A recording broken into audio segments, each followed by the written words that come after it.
Hi YouTubers, hi and welcome to another show, and it is brought to you on the cheap because it's just me and my iPhone and a light stand, which is a very good light stand because I think it adds a lot of light to the place because it'd be a bit dark if I used the natural lighting.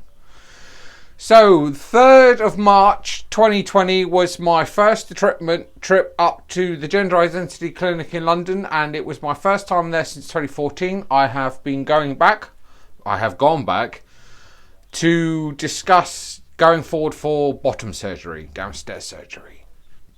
It was interesting because when I got there, I looked around at all the posters and I suddenly realised this was the last time I was going to be coming to this particular gender clinic in Fulham Palace Road, because they're moving to Finsbury Park or Finsbury Road, one of the two. I couldn't, they're going to send the details out. So it was my first appointment for a while.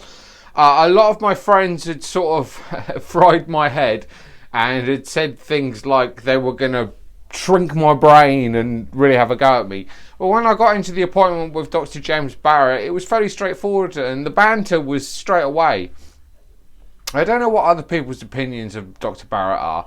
Some people say they have a hard time with him. Some people say he's quite good. I suppose it depends what sort of day you get him on and what sort of mood he's in. But I had a good rapport with him. I had a very good meeting. We discussed stuff about me, things like who knows about my transition, family, friends, who's okay with it, who's not okay with it, what am I doing with my life, am I working, am I volunteering, all sorts of things like that, to see in what sort of grounded state I was in to go ahead for surgery. Now, this is the first appointment.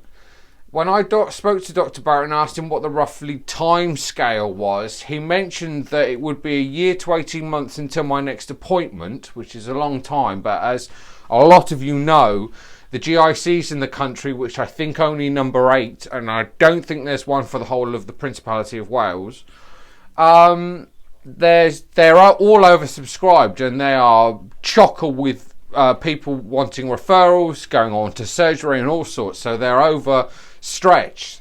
So I kind of guessed it would be like a year to 18 months to hear back. However, a friend of mine who has been waiting for surgery has been waiting over 2 years to hear from them.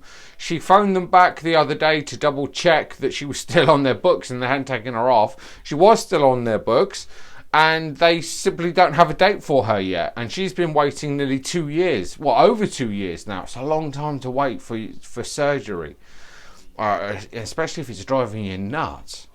So I went out for my first appointment for surgery. As I say, it went well. Everything was good. A year to 18 months to hear back for the second appointment.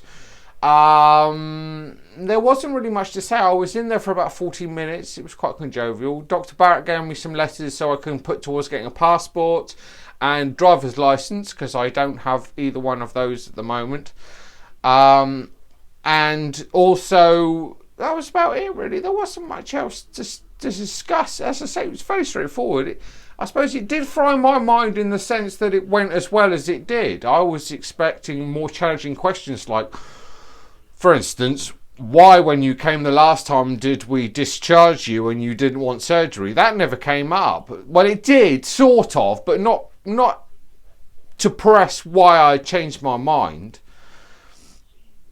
It was fairly straightforward and it was a good appointment and I did enjoy it. So there's a little bit on the end here I'm going to play, and it's just a little bit of me on the coach just before I left London. So about 2 hours after the appointment, I was on the coach waiting to leave Victoria coach station to come home.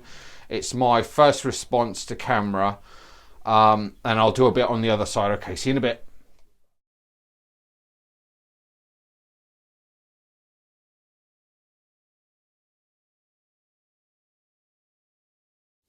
So I've just got done from seeing Dr. Barrett. I'm on the coach getting ready to go home, and it's been a really good day, and I was really impressed with the appointment and how he was. Some of my friends had made me feel terrified of going to see him, but it was all right. It was good. I really looking forward to my second appointment. So today's appointment went perfectly well. It was brilliant. A lot of banter. I got a few letters to bring back with me, and looking forward to the next appointment, which will be sent to me via text message. Okay, see you later. Bye. So that was my piece to camera on the coach going home. As I say, I went up a week ago today. So this time last week I was on my, well, I think, yeah, I was on my way home this time last week. So I went up on the 3rd of March. Today is the 10th of March, 2020. As I say, it was a good appointment. It was straightforward. I was very happy to do it. Long wait to go yet. A friend of mine estimated that if I was likely to go through for my second appointment, which is the sign-off for surgery, which is what I was trying to say in the last bit of this vlog. I couldn't get it out. They think it would take, all in all, 2 appointments, go out for the 3rd assessment, possibly 5 years in total, from first appointment to surgery. So about 5 years. It may take longer, it may be shorter, but my friend estimates it'll be about 5 years. So that's the spectrum I have to look at. As I say, I suffer from gender dysphoria sometimes, but it's not crippling in my life. It used to be, but it's not as bad as it used to be. So I think I can get through those 5 years. I've got through them up until this point. I can go another 5. So I hope you enjoyed that vlog. It's a very personal one. It's about my first appointment up to the GIC in a long time. I hope you enjoyed this vlog. Please share, like and subscribe. Leave a comment below. If you leave a nasty one, just say it deleted. It's pointless and then I'll block you, so don't bother. But leave a nice comment if you'd like. That'd be nice. So share, like and subscribe, and I'll see you next time, YouTubers. Bye!